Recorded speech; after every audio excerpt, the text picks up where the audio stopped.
"5 miles above the moon, Dave Scott and Jim Irwin looked out the window of their lunar module down toward Al Worden in the command module, which had completed its separation maneuver.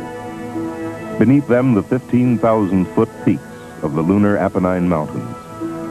Soon they would fly low over those peaks on their way to a landing in a little valley in the mountains of the moon.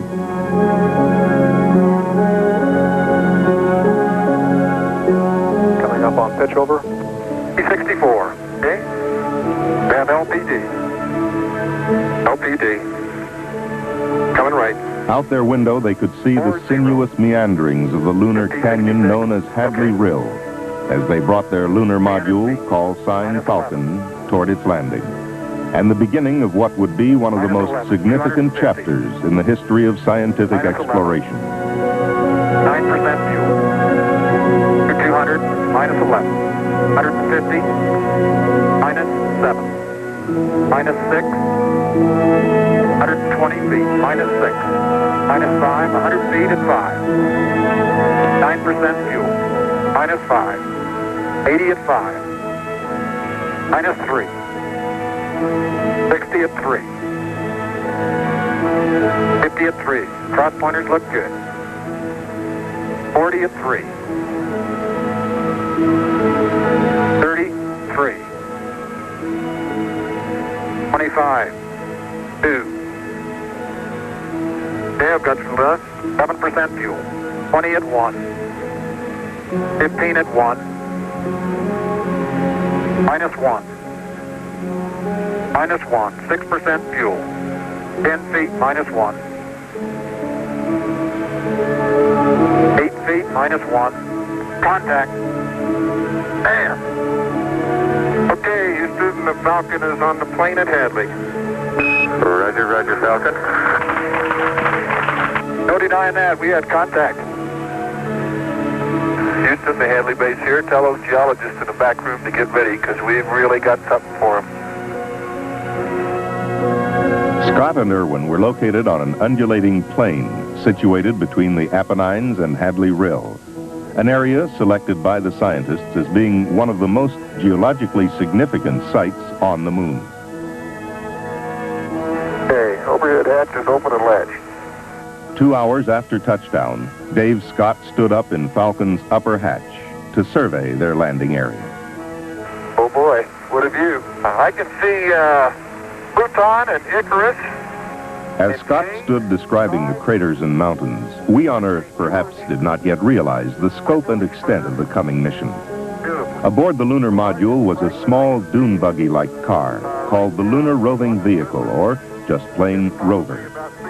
The astronauts would travel miles in collecting samples and placing and conducting experiments.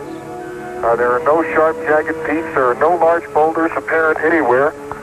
They would observe the layering of the lunar terrain, most clearly seen in the formation 14 miles to the south, called Silver Spur.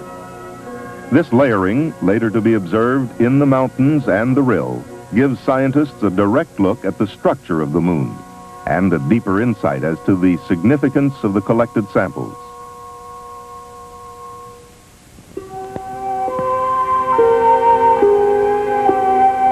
The journey of Apollo 15 had begun 4 days earlier, July 26, 1971.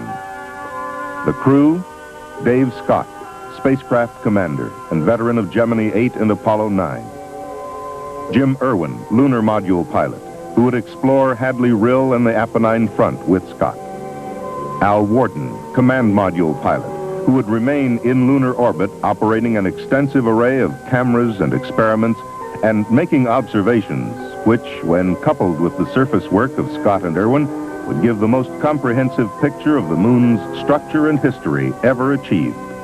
We have complete clearance to launch. We are go. 15 seconds. Guidance internal. 13, 12, 11, 10, 9, 8. Ignition sequence start. Engines armed. 5, 4, 3, 2, 1. All engines running. Launch commit.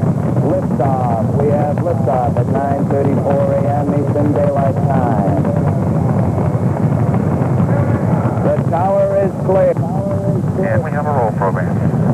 Roger. Precisely on schedule, 9:34 a.m., Apollo 15 lifted from the pad on its way to the moon.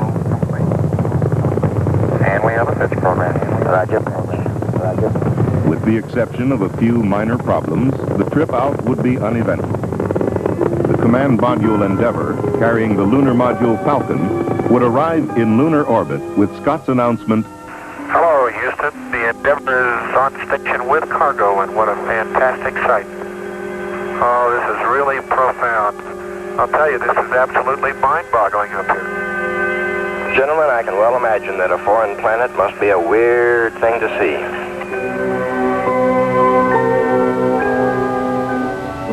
July 31st. After a night's rest, Dave Scott descended into the lunar morning.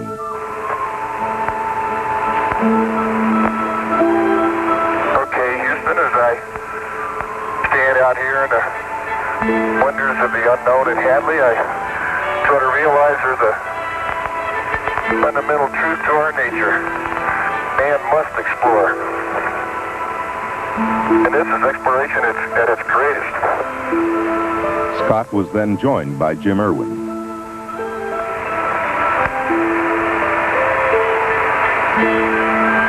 Oh boy, it's beautiful out here. Reminds me of Sun Valley. Their first job was to get the lunar roving vehicle out of its storage bay. Looks like she's coming down okay. No. Hey, can you pull it out a little bit, Jim? About that. That looks good. Boy, is this dirt soft. Like soft powder snow. Next, the astronauts tried out the rover. During this test drive, one failure showed up. The rover was designed to steer through both its front and rear wheels. But I don't have any front steering, Joe. Like this rear steering, Dave. Yeah. In use, the absence of front wheel steering would hardly be noticed. Then they loaded the equipment they would need for their geological survey and boarded the rover for their first exploration. Okay, we're moving forward, Joe. Roger. They were headed toward St. George Crater, located on a mountain slope above Hadley Rill to the south of the landing site.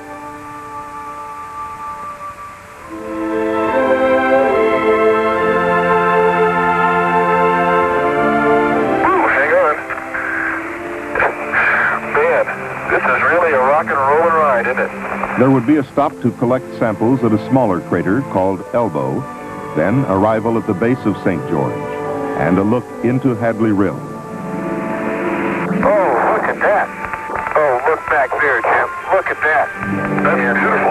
That is spectacular. This is unreal. The most beautiful thing I've ever seen. Scott then adjusted the television antenna on the rover. 250,000 miles away, in Houston's Mission Control, a flight controller operated the television camera mounted on the rover.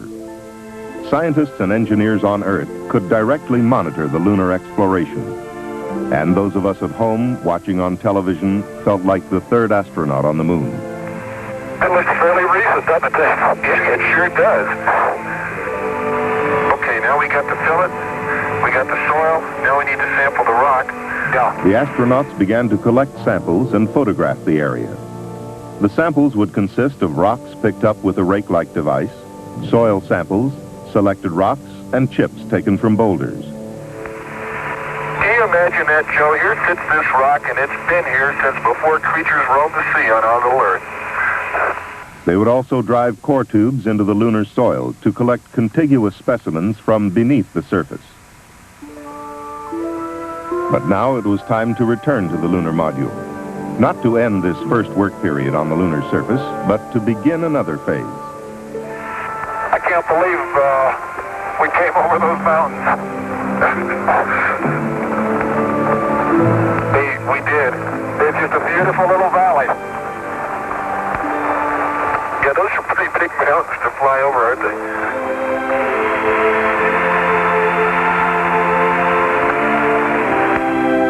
After returning to the LEM to load equipment, they moved to a nearby location to set up a science station similar to those left on previous missions.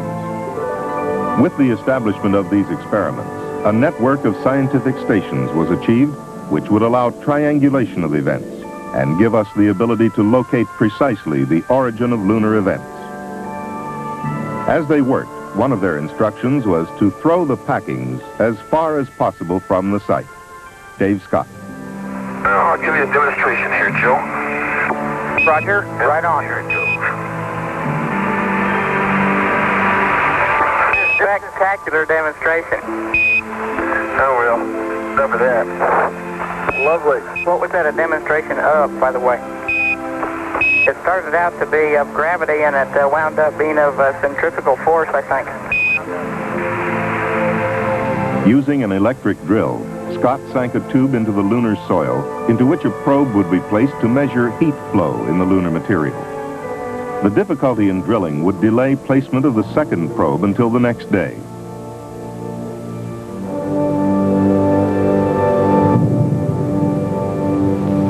The science station was then activated, and Scott and Irwin closed Falcon's hatch on EVA number 1.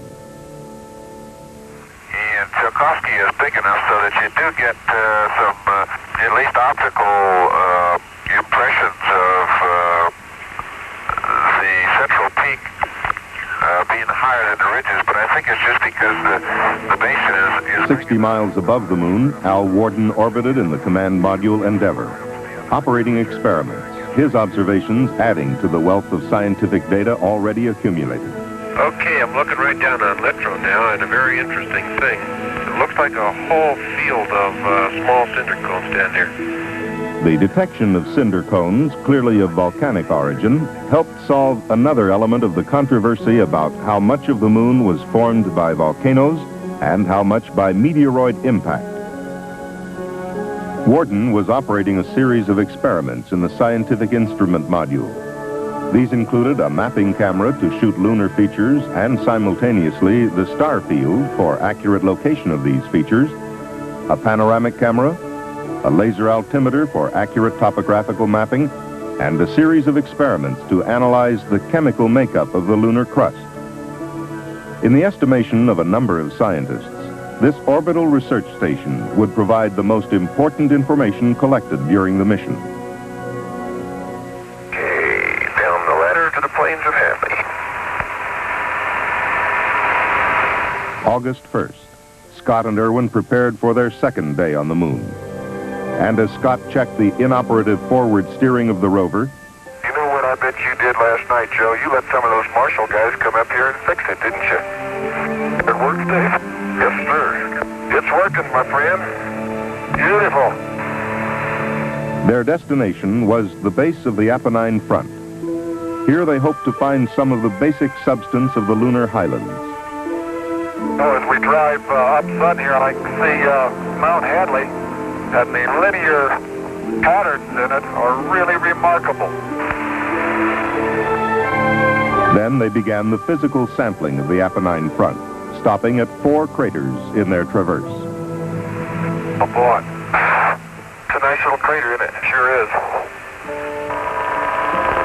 Okay, Jimmy, let's go to work. Roger. Look at that.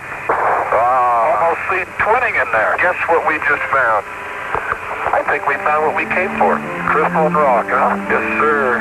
You better believe it. To the untrained eye, it looked like just another rock.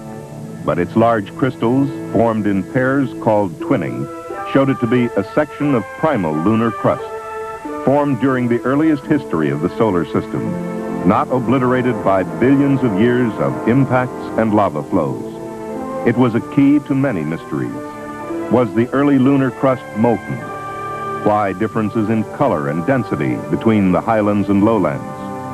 Nicknamed the Genesis Rock, it stands as a major clue in unraveling the formative processes of the moon, the Earth, and the planets. I think this bag number 196 is a special bag. Yes, sir. Joe, this crater is a gold mine. And there might be diamonds in the next one. Yeah, babe. Then we saw another practical use of television in lunar exploration. And Dave, you're going to want to cinch up Jim's collection bag probably before you go much longer. It's coming very loose there. Okay. Coming very loose. Let me do it right now, Joe, so we don't forget it. Roger, we sure don't want to lose that one. I don't know what we do without you, Joe. Okay, Jim, let's get on a rover and head back. Yeah. It's nice to sit down, isn't it? Oh, it is. Okay, and we're on our tracks. Roger. And follow them home. There's sure a lot of neat rocks in Dune. Too bad we can't spend some more time. On your next trip. Yeah, next trip, you're right. Making me seasick. What do you expect traveling on the Mare? They returned to the science station where Scott once more manned the drill to place the second heat flow probe and later to get a deep core sample. The difficulty in drilling was shown by Scott's hands, which would carry bruised fingernails from his efforts for several weeks after the mission. Okay, Dave, take heart. You've got just 1 minute of drilling left. Okay, we made a little money, didn't we? And over fifth. It was time to get back into the LEM and end EVA-2. The drill and attached sections were left in the ground for removal during the next day's traverse. On Earth, scientists pored over data from the television, from the astronauts' descriptions, and from the orbiting experiments.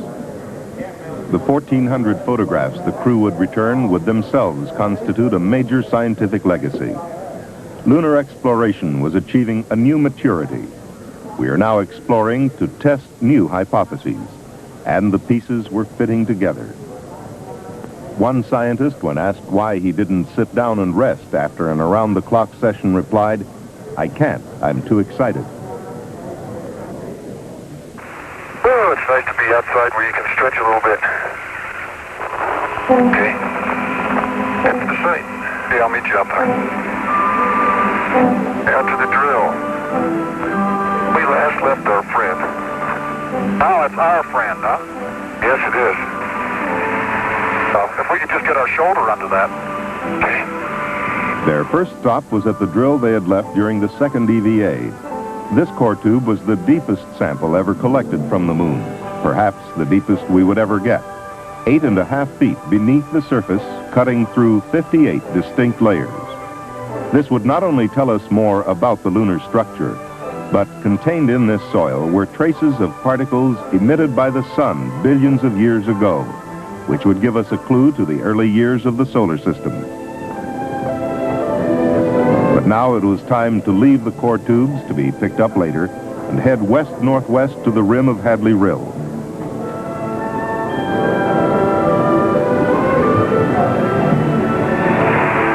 And look at that rill.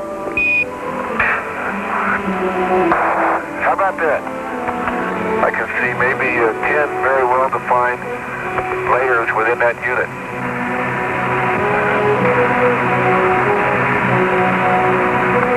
Hang on. Yeah.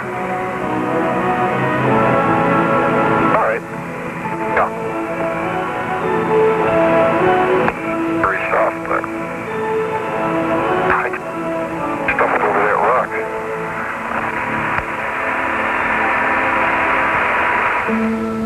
Then Scott and Irwin descended a short distance over the rim of Hadley Rill to get a piece of one of the large blocks thought to be lunar bedrock. A big rock there. Sure is. Let's go down and get a chunk of the bedrock here. Get a little closer so you get that big chip out of there. Boy, what a rock. Getting ready to move out, Dave? Yep. Something here for the next guy.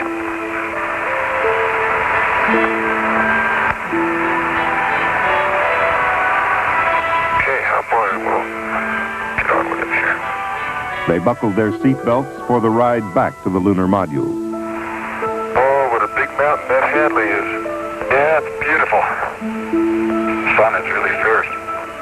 Oh, look at the mountains today, Jim, when they're all sunlit. Isn't that beautiful? Really is. By golly, that's just super. You know, unreal. Dave, I'm reminded of a favorite biblical passage from Psalms. I look unto the hills from whence cometh my help. But of course, we get quite a bit from Houston, too. After a stop to pick up the core samples, they returned to the LEM to close out their final traverse. But first, Scott would make history, canceling a stamp on an interplanetary envelope. I'm very proud to have the opportunity here to play postman. What could be a better place to cancel a stamp than right here at Hadley Rill? Then a demonstration of a classic experiment. Well, in my left hand, I have a feather. In my right hand, a hammer. And I guess one of the reasons we got here today was because of a gentleman named Galileo a long time ago who made a rather significant discovery about falling objects in gravity fields. And we thought that where would be a better place to confirm his findings than on the moon. And so we thought we'd try it here for you. The feather happens to be appropriately a falcon feather for our falcon. And I'll drop the two of them here, and hopefully they'll hit the ground at the same time. How about that? It proves that Mr. Galileo was correct in his findings. Finally, Scott drove the rover away from the LEM so that its TV camera could pick up a picture of the coming liftoff. As the space poet Reisling would say, we're ready for you to come back again to the homes of men on the cool green hills of Earth. Thank you, Joe. We're ready too. But it's been great. 171 hours and 37 minutes after they had lifted off the planet Earth, Scott and Irwin would lift off its sister planet, accompanied by a musical salute they themselves would provide from a small tape recorder on board. Good liftoff. Automatic.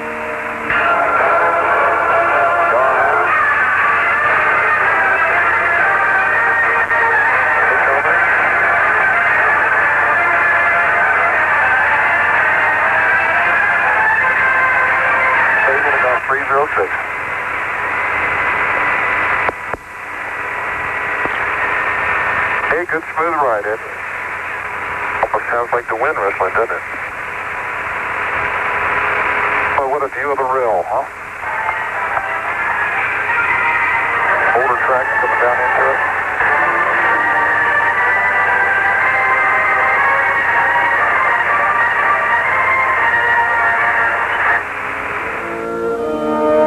The rendezvous and docking procedures were flawless, right on the money. But their jobs were not over yet. They would spend 2 more days in lunar orbit gathering data from the experiments and photography. 1 more day around the moon than any preceding mission. On August 4th, they prepared to come home. But even on their last orbit of the moon, they had another experiment. 3, 2, 1, launch. A very pretty satellite out there. They placed in orbit a sub-satellite, the first ever launched by a manned spacecraft. It was designed to circle the moon for a year, measuring variations in lunar gravity, the strength and direction of interplanetary and Earth magnetic fields, and the flow of charged particles in space. Tracking stations have acquired the satellite. Oh, very good. Then the burn to bring them back to Earth. But their jobs were far from over. 172,000 miles from Earth, Al Worden left the spacecraft to retrieve the 8,000 feet of film contained in the cassettes of the Experiment Bay cameras. Later, they would turn their X-ray spectrometer toward the newly discovered X-ray pulsars, those mysterious black holes in space. At the same time, in accord with the previous plan, an Earth-based Soviet observatory scanned the same areas visually to help derive a model consistent with both sets of observations. During the trip home, the X-ray spectrometer would observe 7 X-ray sources and gather 50 hours of galactic data. Then, on August 7th, they looked into the fireball created by the heat of their re-entry into the Earth's atmosphere at 25,000 miles per hour. And there would be a heart-stopping moment as one of the 3 parachutes collapsed. However, the landing system was designed to use 2 parachutes. The 3rd parachute was an added safety factor. Today, that margin paid off.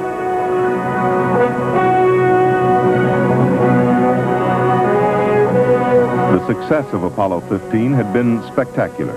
The scientific results have been almost unbelievable. In the words of one scientist, a 5-for-1 mission. Yet while we rejoice in our success, we cannot afford to forget the sometimes painful efforts that gave us these achievements. Spacecraft Commander Dave Scott. I think many people have contributed to this pinnacle we've reached. Some have contributed more than others, and we know of 14 individuals who contributed all they had. And because of that, well, we left a small memorial on the moon. About 20 feet north of Rover 1, in a small subtle crater, there's a simple plaque with 14 names. And those are the names in alphabetical order of all the astronauts and cosmonauts who have died in the pursuit of exploration of space. Near it is a small figure representing a fallen astronaut. We went to the moon as trained observers in order to gather data not only with our instruments on board, but with our minds. And I'd like to quote a statement from Plutarch, which I think expresses our feelings since we've come back. The mind is not a vessel to be filled, but a fire to be lighted. Thank you.